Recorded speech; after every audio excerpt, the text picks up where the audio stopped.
Okay. Round three. There's my mom playing soccer with my son there.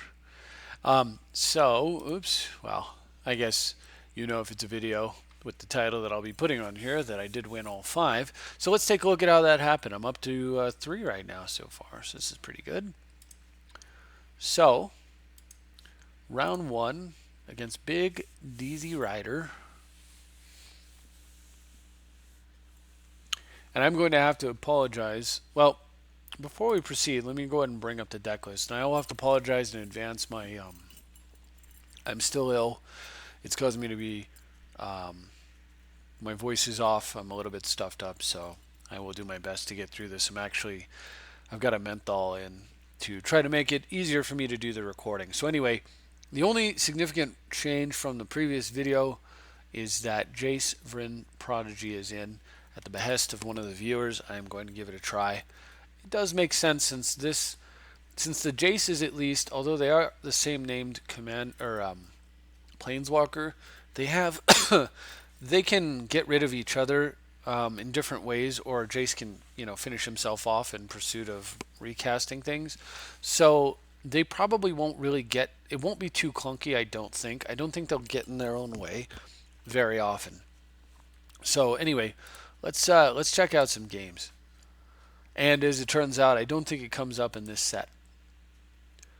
All right, so playing against Carador here. I've got a very reasonable opening hand.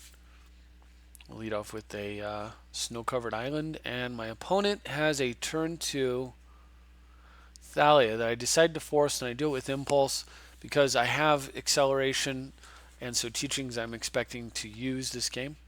Opponent plays Farhaven Elf and goes and gets himself some more mana, and I have an early Breya. So I get out Breya, thinking that's really good because, of course, it turns on my Mox Opal as well. My opponent plays Recruiter the Guard, fetches himself a Sin Collector, which is going to exile a card from my hand forever. Excuse me. So go ahead and send in the team. I know he has Sin Collector. I have a plan for the next couple of turns, so he's going to play the Sin Collector. Here I'm going to use the teachings in response and go get my own Mystical Tutor and then cast it in response so he cannot take it. And Mystical Tutor is going to get... You notice I didn't play a land last turn, so that should tell you what I'm going to get. And if you guessed Armageddon, you guessed correctly. Incidentally, I always get Armageddon first, followed by Ravages, because Armageddon's the original. And I like the 1-2 punch if I need it. But anyway, there's no real reason for it other than the fact that I like the original stuff better, generally speaking. So my opponent has a Court of Calling in response and kills Breya. I go ahead and play a land now because I was sandbagging. And trade 2 flyers for 2/1s, 2/2/1s. It does mean that Mox Opal's not active, but not super worried about it. We'll get there. It also means I'm not taking 2, 2, 2 over and over. So I do Vindicate. I'm not going to Vindicate a 1/1. That's for when he draws land. I get to ponder into, or preordain into ponder, ponder into As Foretold. And I also like the next few cards on top of my library. Still 1 mana away from either casting Breya or flashing back Mystical Teachings. I'm going to just go ahead and eat some damage. A little bit longer. I do not tutor there because I want the days. I'm going to take a little more damage. And now I'm going to tutor, and I'm going to go get probably Crucible Worlds here. And with that, though, my opponent doesn't wait to see, just scoops it up. So if I go get Crucible here, I get to cast Crucible for free off As Foretold. That will turn on Mox Opal, which means I can then cast Breya. I can also replay a land from my graveyard, pass for the turn with Days ready to go. And that's why I waited to get Days before moving forward, because you can see that position is pretty somewhere between difficult and impossible for my opponent to recover from. Plan B, I could have As Foretold the Crucible and then just Vindicate his land here and pass for the turn and flashback Mystical Teachings. So that was the other route I might have taken. Flashback Mystical Teachings end step, and then just take 2 more once more. And then after flashing back Mystical Teachings on my turn, I cast a 0-cost spray. I think I may have gone with that second route. 2 more life, but the combination of everything that I'd be doing there is a lot stronger, I think. Anyway, the opponent, Big Deezy, he doesn't stick around long enough to see uh, what my choice is. He just gives up. So now I'm playing against Scotty 13. And Scotty 13 is running Nissa. And this is a solid hand going first against Nissa. This hand's playable, I think. Opponent gets an early Utopia Sprawl. Can't draw a Strip Mine to do anything about it, unfortunately. Can't interact with that at all. So we're just going to have to go fetch Watery Grave. And I top deck Weathered Wayfarer, so that kind of changes what I was going to do here. I go ahead and play Talisman Wayfarer. Opponent gets a Rampant Growth, but no other land to go with it. So that's interesting. So I actually play... So again, I changed what I was going to do. I thought Weathered Wayfarer would be useful for sure against green, but apparently not. So I'm going to go ahead and just play Dark Confidant and Imperial Seal. He gets Lotus Cobra and does hit a land drop. So that he can cast Nissa, which means he's going to hit another land drop. But Dark Confidant reveals that I tutored for Vindicate. So we're going to go ahead and just Vindicate that Forest and Enchantment combo off the board. And Merchant Scroll here. And then pass for the turn. So what am I scrolling for?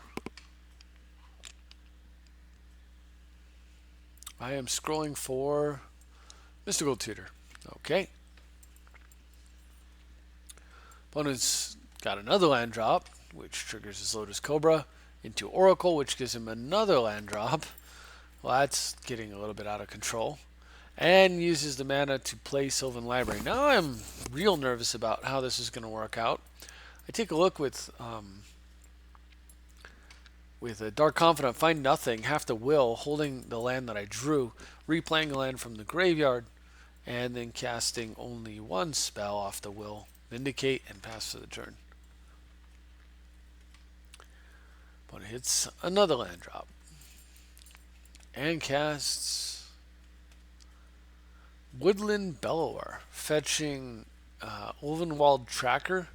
And that's the turning point of this game. So during my upkeep, I Enlighten Tutor for Winter Orb. I let Dark Confidant deal 2 to me off Orb. Then I Mystical Tutor for Toxic Deluge. Then I play a land. Send in the team. He throws the Woodland Bellower in front of the Dark Confidant. That's cool. So let's Toxic Deluge for 3, and with the last land in my hand, the last card, cast Winter Orb. So next turn I drew Felwar Stones, really nice. Then I drew Ancestral Vision, which is okay. And my opponent, Nature's claims my Orb, and on his turn cast Nissa's Removal, and now has 3 more lands into play. He's got a grand total of 9 lands in play. On my turn, I get to draw 3 cards off of Painful Truce and find Pump the Fist, Ravages of War. Fantastic. Alright, so now I'm just hitting my land drops, casting Breya, and about to Ancestral, into Night's Whisper, and play Pick-up Land, and smash with the team. And finally, at this point, my opponent gives up. But had they not, I don't see how they were going to do anything relevant pretty much for this whole game. So, let's move on to the next one. That was Scotty. All because of that amazing series of top decks where I drew 3 cards plus an Armageddon effect.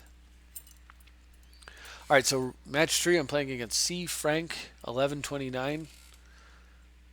C. Frank run, C. Frank play Crom and Vial Smasher. Alright, here we go. So he leads off with Ancient Tomb, but no Signet. That's telling that his mana base is a little sketchy. He might have turned to Dark Confidant, though, so I'm going to lead with an untapped Steam Vents, even though I'm going to take some damage to do it. Plus, I want him thinking that I've got Red Elemental Blast in my deck.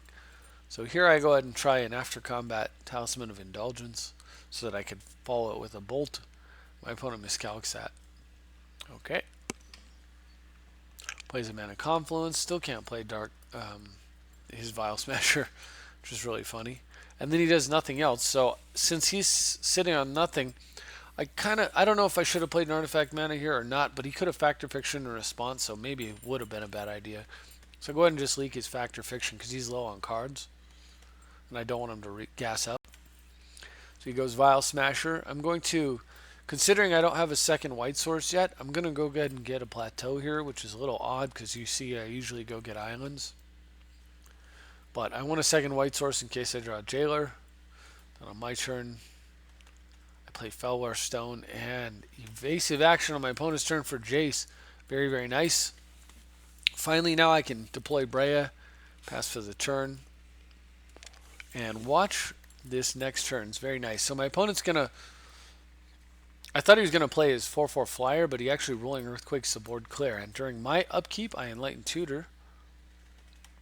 What do you get here? I'll tell you what I get. You think Winter Orb? I get As Foretold. Slam that and Ancestral myself. Play a land and pass. Opponent goes for Crom, who sticks and bashes for 4. End of turn, I go ahead and fetch land and... Wow, drew Yawgmoth's Will. That's pretty nice, but let's start out with Treachery first. And now let's play Yawg Will. And I'll Ancestral for free again. And pass for the turn. Well, I play a land in Artifact Mana and pass for the turn. Opponent's just kind of dirtling around over there. He does manage to Pyroblast Treachery, so he gets his creature back. I now have 2 counters and As Foretold. I don't want to play 2 spells and let my opponent draw a card here unless one of those cards was Notion Thief. So I go ahead and just play Breya. He kills 4/4 flyer. Okay. I play a free Talisman and use it to cast Imperial Seal and pass. My opponent's turn.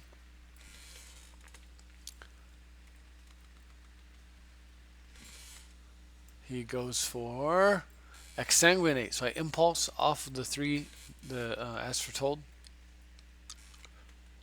And Force of Will the Exsanguinate. And now I can just simply... I mean, I've won...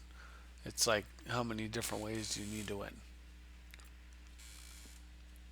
And just for fun, I go ahead and blow up all the lands too. And at that point, my opponent just gives it up. Gives up. Alright, here we go, Vazdru. I am going to wrap up this series. Probably have to lay down because still being sick is just sapping my energy level before I can get up and play some more. Hopefully put together another video. So I'm going to wrap this up as quickly as I can. Again, I do apologize if my rhythm is off. Just dealing with this cold. It seems like it's been all week. Alright, so my opponent's playing Vial Smasher Timna, which is an interesting combo anyway. It's non-blue though, so I'm not super worried about it. And I got a turn 2 very nice top deck into Daimir Signet. Opponent plays Tithe, which is very cool. It's nice to see some of the tech cards that I have loved for a very long time start to propagate out there. I go ahead and allows me to cast a Breya here, and then a Mox Opal, which is now active. Opponent Flame Slashes Breya, but that's fine. I go ahead and Painful Truce here, play land and attack and pass. So now I'm sitting on multiple different kinds of counters. I decide that I don't need to sit on counters necessarily, so I'll go get Force of Will, the best counter when you're not sure that you necessarily want to play it right away, of course. So I go ahead and play Tezzeret here and Orb him. Sorry. Basically, I went and got Force of Will under the assumption that anything my opponent could do wasn't going to be as good as what my follow-up play was going to be, and that assumption seems to have been rewarded. But then my opponent plays Hide and tucks my Winter Orb to the bottom of my library. Bit of a head scratcher since I have Tezzeret on 2, so I just let it go. I go ahead and Tez for mana this turn because I'd really prefer to keep Tezzeret alive, and with the amount of control cards I have in my hand, it's pretty unlikely that he's going to have a way to finish Tezzeret off. So he goes for Vial Smasher. This is one way he could finish it off, though, so I'm going to counterflux and just keep it off the board. plays Care Bowl or Campbell. Anyway, it's mostly just Bowl. I'm going to go ahead and send in the team,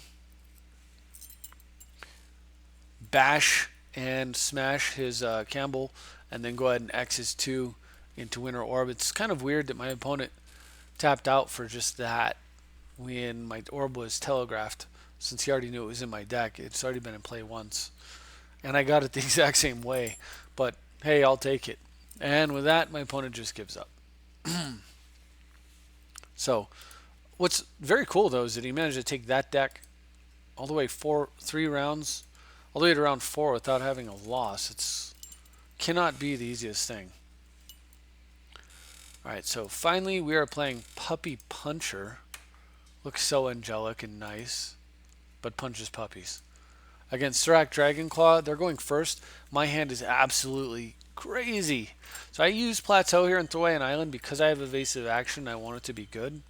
And float an Ancestral off a Talisman on turn 1. So we are ticking down. And that means I can go turn 2 Breya here. Turn 3, I can go Wasteland, Treachery, untap, activate Wasteland, and sit on evasive action. So this is looking really good, and we've got an Ancestral ticking down in the background. And with that, my opponent's shaky mana base and slow start, the fact that he played Coin Oracle and missed a land, he just gives up. So, which I think makes perfect sense. Honestly, like, my hand was gnarly. So that was one of the fastest Breya games you'll ever see. Over in 12 minutes, and most of it was just getting started. The actual game itself was 2 turns. So, anyway, so that's it. 3-0, and like I said, I'm going to go ahead and get some rest for a little while and then get up and we'll play some more games. I'm hoping there's a small chance that I'll actually have an opportunity to do some tandem games with Brian. So if possible, if that happens, then we'll try to do a recording. But it may not be. It may be something we just want to do that doesn't work out because we both have families and kind of stuff doesn't always work. So anyway, again, there's the deck list, and below the Underground Sea, in case you are wondering, is the usual Verdant Catacombs, Volcanic Island, Wasteland, Watery Grave, Windswept Heath, and Wooded Foothills. And that's all I've got. I hope you enjoyed watching. Thank you for watching, and I will see you next time.